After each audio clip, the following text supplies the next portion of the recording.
एक वाकया है जो हम बचपन से सुनते आए हैं, और जब भी हम सुनते हैं हमारा खून एक जोश उसके अंदर पैदा हो जाता है, एक वलवला हमारे अंदर पैदा हो जाता है जब भी अपनी पाक फौज की तरफ देखते हैं।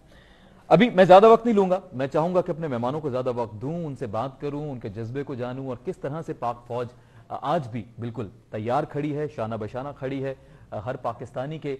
और हम जो रात को चैन की नींद सोते हैं तो ये वो फौजी हैं जो अपने घरों से दूर जागते हैं और हमारी हिफाजत करते हैं। नाज़रीन, इस वक्त मेरे साथ मौजूद हैं lieutenant colonel retired Tahir Masood साहब, और तमगा इम्तियाज मिलिट्री हैं। हमारी खुशनसीबी है कि आज उन्होंने हमें स्टूडियोज में ज्वाइन किया है। सर अस्सलाम वालेकुम, वेलकम ऑन द शो। जी वालेकुम सलाम। सर मैं थोड़ा सा आपके बारे में बताता चलूं जी।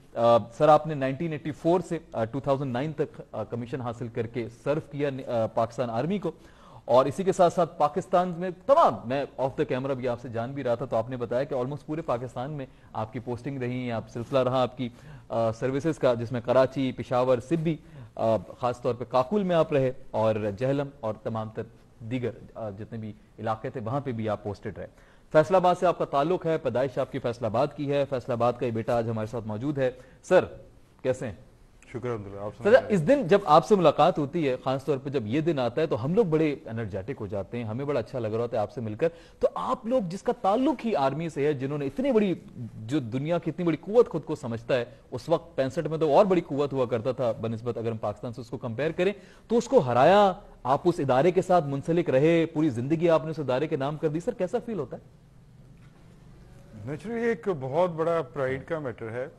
आप देख लें फौजियों की तो ट्रेनिंग ही इस तरह से होती है कि शुरू से ही एक मोटिवेशनल लेवल जो है और जज्बा जिसको कह लें आप आम लफ्ज़ में, कि जो बहुत हाई होता है दिल के अंदर। बिल्कुल। और पाकिस्तान के खिलाफ जाहिर है कोई भी नहीं सुन सकता पाकिस्तान का शहरी कोई बात, लेकिन फौजियों का चूंकि शुरू से इतना ज्यादा इनकलकेट किया जाता है, ट्रेनिंग ऐसी होती है, फिर माहौल ही पूरा ओवरऑल ऐसा होता है कि वो तो बिल्कुल ही कोई ऐसी चीज नहीं सुनने, बर्दाश्त ही नहीं कर सकता।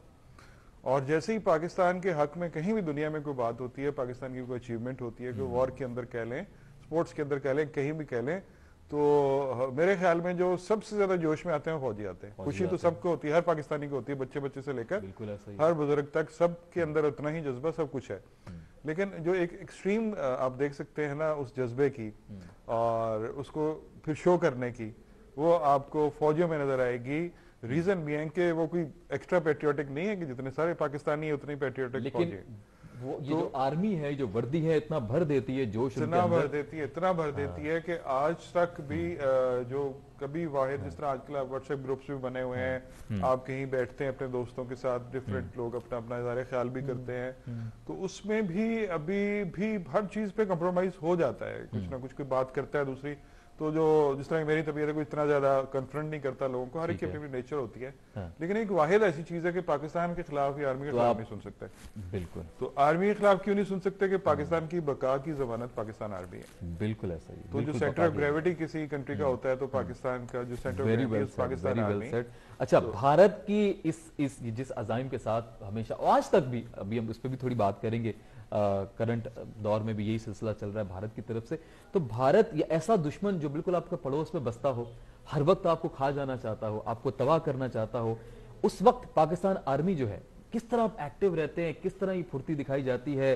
क्या अचानक से जब अटैक होता है तब भी तैयार होते हैं? थोड़ा सा इस हवाले से बताइएगा। देखिए वो तो SOPs और जो आर्मी के हमारे हैं ट्रेनिंग के अंदर भी हर चीज बहुत क्लियर होती है, और ये तो हो ही नहीं सकता कि आपको बिल्कुल ही इतना कोई सीरियस सरप्राइज मिले कि आपके सर पे आ जाए। अच्छा, अब ठीक है, जिस तरह 1965 में हुआ कि कुछ आपके अपने एनालिसिस होते हैं, कोई अप्रिसिएशन की होती है कि एनिमी यहाँ से चलेगा, इतनी देर में यहाँ पहुंचेगा, और क्या वाकई वो अटैक करेगा नहीं करेगा, आगे से उसको रेजिस्टेंस कितनी मिलेगी, वो क्या सोच रहे होंगे, फिर इंटेलिजेंस रिपोर्ट्स होती हैं, ये सारी चीजें मिक्स करके तो आप एक एप्रिसिएशन बनाते हैं, उस हिसाब से आपकी डिप्लॉयमेंट्स होती हैं, उस हिसाब से आपकी तैयारियां होती हैं। तो तैयार तो ये हर वक्त होते हैं कि किसी वक्त भी कुछ भी हो सकता है। ठीक है। तो जो एक्टिव बॉर्डर्स हैं आपके, या जब स्पेशली ऐसी सिचुएशन डेवलप होती है कि जिस तरह 2001 में भी एक हुआ था, एस्केलेशन हुई थी, तो उसमें भी उस तरफ जिस तरह उनकी आर्मी मूव करती थी, फ्रंट पे हमारी मूव कर रही थी, तो वो अक्रॉस द बॉर्डर ये चलता रहता है।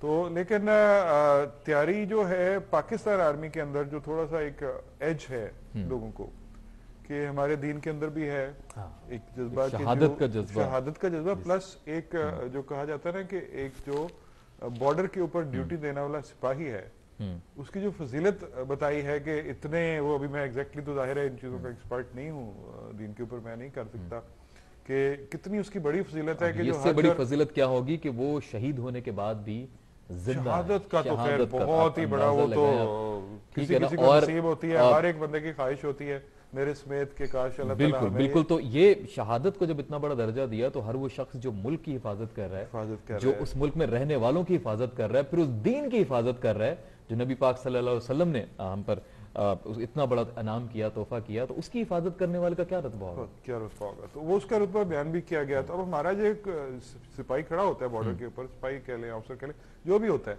अब उसकी बैक ऑफ द माइंड ये चीजें होती हैं।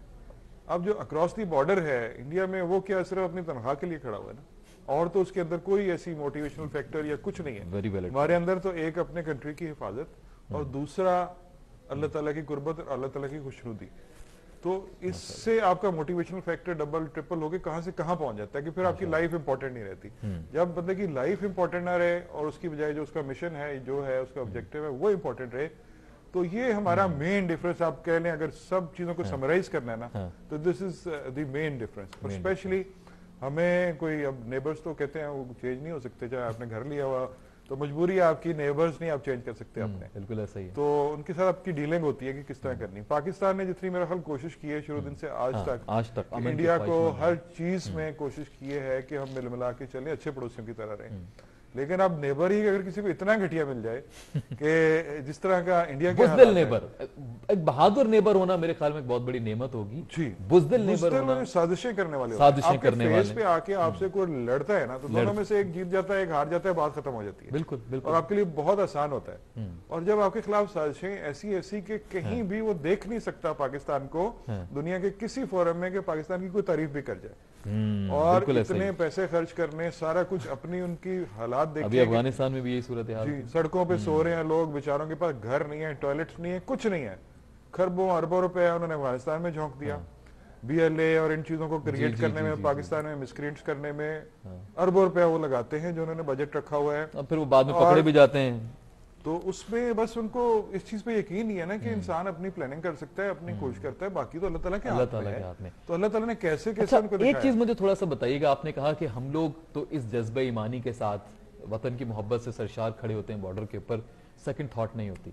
उनकी थॉट्स आपने बताई, घर वालों का ख्याल नहीं आता, फैमिली का ख्याल नहीं आता कुछ माइंड में? फैमिली का डेफिनेटली सबको ख्याल आता है, लेकिन ये तो कोई जज्बा ज्यादा बड़ा है। लेकिन देखें पेरेंट्स हैं, बच्चे हैं, और कौन ऐसा है जिसको वो अजीज नहीं होते। लेकिन आपके ना वो एक फिर इसमें एक ऐड हो जाती है चीज, एक ओवरऑल आपका कल्चर पाकिस्तान में जो आर्मी के लिए मोहब्बत है लोगों के दिलों में, उसी को इसमें आप ट्रांसलेट करें ना, तो आप ये भी सोचते हैं कि अगर मुझे कुछ हो जाता है, मैं शहीद हो जाता हूँ, तो मेरे पेरेंट्स जो हैं it will be a pride for them. लोग मुबारक देंगे उल्टा आके, अफसोस करने की बजाय। तो ये एक जो सेंस ऑफ अचीवमेंट होती है ना, ये सारी चीजें मिक्सअप होकर छोटी छोटी साइकोलॉजिकल जो चीजें हैं बहुत इंपॉर्टेंट है। Very true. कि किसकी वजह से आप जो अपने ट्रुप्स का जज्बा देखते हैं, क्या देखते हैं। अब सैलरीज उनकी देखी जाए तो सिविल में जितनी सैलरी है सबसे कम आपकी सिपाही की सैलरी होगी। बिल्कुल। इस तरह ऑफिसर्स का भी देखा जाए, वो खाम खा आपके प्रोपेगेंडा जो वॉर होती है उसमें कहते हैं 80% बजट आर्मी खा गई, ये हो गया, पता नहीं अफसर कहाँ से कहाँ चले जाते हैं। हर अफसर तो रिटायरमेंट के बाद नौकरी ढूंढता फिरता है। आपने कभी कोई सिविल सर्विसेज का या किसी और जगह का अफसर देखा है कि जो बाद में नौकरी ढूंढ रहा हो? बिल्कुल ऐसा ही, बिल्कुल very valid point, very valid point. हर फौजी बेचारा वो अफोर्ड ही नहीं कर पाता, इतनी पेंशन भी नहीं उसकी होती, और आज आके जिस प्लॉट के लिए वो सारी उम्र घर के लिए पैसे जमा करवाता रहता है, आखिर में उसको मिल जाता है थोड़े से सब्सिडाइज रेट पे, क्योंकि आर्मी ने बनाया होता है। और पूरी जिंदगी मेरे ख्याल में वक्फ करने के बाद अगर एक वक्त घर और वो करने के चीजें बाद मिल रही हैं, उसको पकड़ के एक प्रोपेगेंडा चल पड़ता है। लेकिन वो है कि वो अल्लाह ताला उस प्रोपेगेंडा को अभी तक कामयाब नहीं होने दे रहा, ना कभी होगा, क्योंकि लोगों का बड़ा प्यार है, ना होगा, और आपके ट्रूप्स की और फौजियों की बड़ी मेहनत है। स्पेशली एक जवान जो है हमारा, जो सिपाही है लेवल पे या नायक है, हवलदार है, जब वो रिटायर होता है बड़ी टफ लाइफ होती है उसकी बेचारे की। वो वापस गाँव में चला गया या जमीनों पे काम करना शुरू हो गया, कहीं सिक्योरिटी कंपनी में भर्ती हो गया, सारी रात उस उम्र में 50-60 साल की उम्र में बेचारा खड़ा सारी रात ड्यूटियां देता है वहां पे, जब उसकी पीक रिक्वायरमेंट्स होती हैं। तो एज सच अगर उसको फाइनेंसिस में अगर आप कन्वर्ट करते हैं, किसी किस्म के भी बेनिफिट है ना, इसके लिए कोई आर्मी में आता है, वरना सब अमीरों के बच्चे और पॉलिटिशियंस के बच्चे और ब्यूरोक्रेट्स के बच्चे आपको फौज में मिलते हैं। पैसे के लिए कोई भी नहीं आता। बिल्कुल ऐसे। आते हैं तो अपने जज्बे से आते हैं या कुछ फैसिनेट होके आते हैं देख के जरा, वो भी इसलिए कि लोग रिस्पेक्ट करते हैं। वो भी एक तरह से वो भी एक रिस्पेक्ट है कि यूनिफॉर्म उनको देखने में अच्छा लगता है, टैंक में बैठा हुआ है, गाड़ी में बैठा हुआ है। कुछ लोगों का बचपन से ही माइंड बन जाता है, बचपन से माइंड बन जाता है, फौजी बनना फैसिनेट है। होते हैं। एक कोई 1% 2%, बाकी सब जज्बे के लिए आते हैं कि मैं अपने मुल्क का दिफा करूं। और बहुत सारे ऐसे होते हैं जो इसलिए आते हैं और दुआ मांग के आते हैं कि मुझे शहादत का रुतबा नसीब हो। माशाल्लाह तो माशाल्लाह। और इससे बड़ी तो मेरा ख्याल है कि पाकिस्तान के लिए कोई एडवांटेज नहीं होगा कि इतनी मोटिवेटेड आर्मी, इसीलिए इतने लिमिटेड रिसोर्सेज के साथ आप अपना बजट देख लें, आप अपना कंपेयर कर लें बजट अपने एनिमी के साथ। चलिए वो बहुत बड़ा कंट्री है, लेकिन उसी परसेंटेज के साथ अपना बजट देख लें, उनका हाफ भी नहीं है। हमारा बजट बहुत कम। तो इसी तरह जो बाकी रिलेटेड आर्मी है उनका बजट सबसे कम बजट मेरा ख्याल है पाकिस्तान आर्मी का होगा। उसके अंदर रहते हुए आपने क्या क्या नहीं अचीव किया। अच्छा, एक बात की जाती है, मैं माशाल्लाह आपकी बड़ी इंटेलेक्चुअल एक थॉट है, मैं चाहूंगा कि उसको थोड़ा सा एक्सप्लोर करूं, कुछ आपसे सीखूं। एक बात कही जाती है कि अगर कोशिश की जानी चाहिए और आर्मी की तरफ से भी और तमाम ऑफिशियल्स की तरफ से भी कि दोनों पड़ोसी जो हैं वो अपनी आर्मी को कम से कम करते चले जाएं, जो कशीदगी है उसको कम किए जाए, वो आपस में उसको कोशिश किया जाए कि जितना कम से कम उन दोनों का बजट जितना कम हो जाए, जिस तरह यूरोप में होता है। तमाम ममालिक जो पहले एक दूसरे को मार खाने दौड़ते थे, लेकिन आजकल बिल्कुल साथ रह रहे हैं, बॉर्डर पे एक फौजी भी नहीं होता, रोड के ऊपर बॉर्डर बन गए। वही ममालिक जो सबसे खतरनाक जंगें लड़ी जिन्होंने 200-200 साल। तो क्या भारत और पाकिस्तान कभी ऐसे हो सकते हैं? क्या ऐसा मुमकिन है? देखिए फोर्सिबल फ्यूचर में मुझे तो ऐसा नजर नहीं आ रहा। नहीं आता। क्या वजूहत? रीजन भी है कि पहले था कुछ चांस, मोदी के आने से पहले। अच्छा, मोदी फिर मोदी ने आके इस तरह का कुछ शुरू किया है काम इंडिया के अंदर के वो एक रीइंफोर्स हो गया। कायद-ए-आज़म की जो नजरिया था, दो कौमी नजरिया जो था, वो रीइंफोर्स हो गया। अब नफरतें और ज्यादा पैदा हो गई लोगों के अंदर। बिल्कुल। और उसने रीइंफोर्स किया इस चीज को। पाकिस्तान के अंदर अगर देखा जाए तो इतनी नफरत इंडियन सिटीजन्स के खिलाफ नहीं है जितनी नफरत आपको नजर आती है इंडिया के अंदर। बिल्कुल ऐसा ही है। और पाकिस्तानी सिटीजन के खिलाफ वो उनके दिमाग में डाली गई है। वो बुरे लोग नहीं है, वो भी हमारी तरह ही लोग हैं। वो भी अपने मुल्क से प्यार करते हैं, हम भी अपने मुल्क से प्यार करते हैं। वो भी सर्वाइव करना चाहते हैं अच्छे लाइफस्टाइल के साथ, हम भी सर्वाइव करना चाहते हैं अच्छे लाइफस्टाइल के साथ। लेकिन उसमें प्रॉब्लम कहाँ आ जाती है कि जहाँ पे लोगों का पर्सनल बेनिफिट होता है, अपने पर्सनल वोट के लिए कह लें, पैसों के लिए कह लें, फेम के लिए कह लें, पावर के लिए कह रहे हैं, वो एक्सप्लॉइट करते हैं लोगों को। उनका तो टेम्परेरी बेनिफिट हो जाता है, लेकिन उस पूरी नेशन का नुकसान हो जाता है। नेशन का जो अभी आपने बात की कि यही बजट, अब इंडिया कितना ह्यूज बजट है, जबकि आपने पहले कहा गुर्बत इतनी ज्यादा है। गुर्बत का हाल देख लेंगे, बाथरूम अवेलेबल नहीं है, कोरोना के अंदर क्या हो रहा था क्या नहीं हो रहा था, लाशें सड़कों पर पड़ी हुई थी, कोई रिसोर्सेज नहीं, ऑक्सीजन उनके पास नहीं थी, क्या था, कुछ भी नहीं। पाकिस्तान की दुश्मनी में अगर भारत वो जितनी इन्वेस्टमेंट अफगानिस्तान का भी आपने जिक्र किया, तो वो अगर अपनी आवाम पे करे तो क्या आज कहां से कहां लोग होते हैं, एजुकेशन बहुत बड़ी मईशत है, लेवल कहां होती है। इसी तरह पाकिस्तान, अगर आज हम 100 रुपए से 20 रुपए खर्च करें आर्मी पे खर्च रहे हैं, तो अगर हमारा एनिमी इस तरह का ना होता कि जिससे खतरा था कि किसी वक्त भी शरारत कर सकता है, आज हम भी बहुत तो आज शायद हम सिर्फ एक सेरेमोनियल सी आर्मी रखी होती जिसपे आपको 100 में से 4 या 5 रुपए खर्च, तो बाकी 15 रुपए तो आपके वहां पे खर्च हो रहे होते हैं, की डेवलपमेंट के, आपकी कंट्री की डेवलपमेंट पे, आपके स्कूल कॉलेजेस हर चीज के ऊपर खर्च हो रहे थे। तो आप कहां से कहां पहुंचे होते, इंडस्ट्री लग रही होती, आपकी एक्सपोर्ट्स बढ़ रही होती, तो आप कितनी जल्दी राइज करते। तो अब वो एक ड्रेन, आर्मी तो हर जगह ड्रेन होती है क्योंकि नॉन प्रोडक्टिव होती है, आर्मी को कमा के तो मुल्क को देती नहीं है। तो जो भी आपके नॉन प्रोडक्टिव इदारे जितने भी हैं, और मजबूरी है उनको रखना। अब वो उन्होंने कमा के नहीं देना, बट वो उसके बगैर जैसे ही आप उनको, तो अगर हवा लग जाए कि कल कोई अपनी आर्मी डिस्बैंड कर रहे हैं या रिड्यूस कर रहे हैं, तो मेरे ख्याल में अगले दिन छोड़ेंगे, अगले दिन ही अटैक हो जाएगा। और ऐसे कंट्रीज की हालत देख लें आप। बिल्कुल ऐसे। थोड़ा सा सर बात कीजिएगा कश्मीर के हवाले से। अभी हमने देखा कश्मीर में पिछले तकरीबन 2.5 साल से कर्फ्यू नाफिज है, बड़ी बुरी सूरत हाल है। कश्मीर के हवाले से पाकिस्तान आर्मी ने हमेशा खिदमत सलाम दी, अभी भी आपको पता है बॉर्डर के ऊपर कशीदगी जारी रहती है। तो कश्मीर के हवाले से उस अवाम के साथ जो जुल्म हो रहा है, बल्कि सैयद अली गिलानी साहब की जो जस्ते खाकी के साथ जो किया गया, उस हवाले से सर क्या राय रखते हैं? ये भारत किस लेवल तक गिर चुका है? देखिए उनसे तो ये एक्सपेक्टेड था। इंडिया तो अभी मोदी दौर में तो पहले भी ऐसे ही था ऑलमोस्ट, मोदी दौर में तो बिल्कुल एक्सट्रीम पे चला गया। और कश्मीर का तो अभी बहुत तो खौफ ज़्यादा है। ये खौफ उनका बाहर आता है जो हरकत की है उन्होंने सैयद गिलानी की जस्ते खाकी के साथ। मतलब ये Shameful, very अनथिंकेबल है कि एक इस स्ट्रक्चर का लीडर है उनका और उसके साथ अब ये कर रहे हैं कि उसकी डेड बॉडी को वो शहीद हुए हैं, आपने छीन लिया उनको कि बस लोग ना आ जाए, इमोशनल ना हो जाए, ये ना, ये खौफ है ना, खौफ है, बिल्कुल तो उस खौफ खौफ के बगैर तो वो करते नहीं। अब उनको अगर तो वो कॉन्फिडेंट होते कि ठीक है कोई बात नहीं, एक उनकी थोड़ी सेरेमनी हो जाएगी, जनाजा हो जाएगा, जनाजे के बाद अच्छे तरीके से उनको दफन कर दिया जाएगा, बात खत्म हो जाएगी, तो क्यों ऐसा करते? अब उनकी फौज भी तो देखें कितनी है वहाँ पे, फौज देखिए पाकिस्तान उन्होंने जितनी फौज तो अपनी कश्मीर में रखी पूरे है। कंट्री की, इतना बड़ा कंट्री है, इतना लंबा बॉर्डर है हाँ। उनका, उसकी उन्होंने को 50-60% आर्मी वहां पे लगाई हुई है। तो अब जो है इतने उसके बावजूद उनसे कंट्रोल नहीं हो रही चीजें, जैसे ही हल्का सा कर्फ्यू उठाते हैं, कुछ करते हैं, लोग निकलना शुरू हो जाते हैं। अभी तो देखिए कश्मीरियों ने बहुत ही एक सॉफ्ट तरीका इख्तियार किया शुरू से, सही है, ठीक है।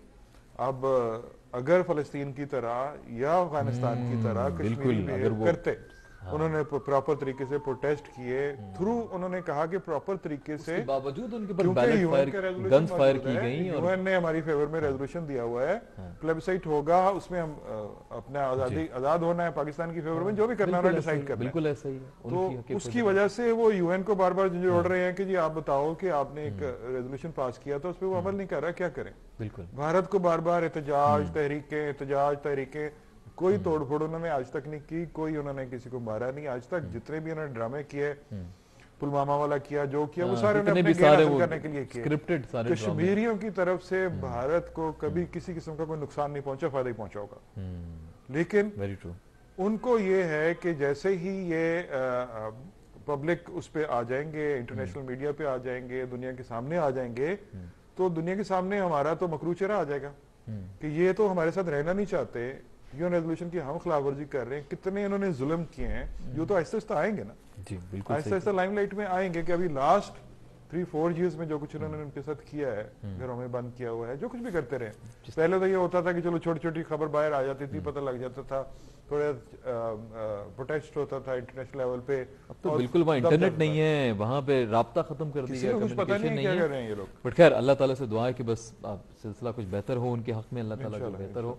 अच्छा, मैं वक्त मेरे पास कम है, ब्रेक की तरफ मुझे जाना है, लेकिन मैं आपसे मजा आ रहा बात करते हुए, मैं एक दो चीजें और जानना चाहूंगा।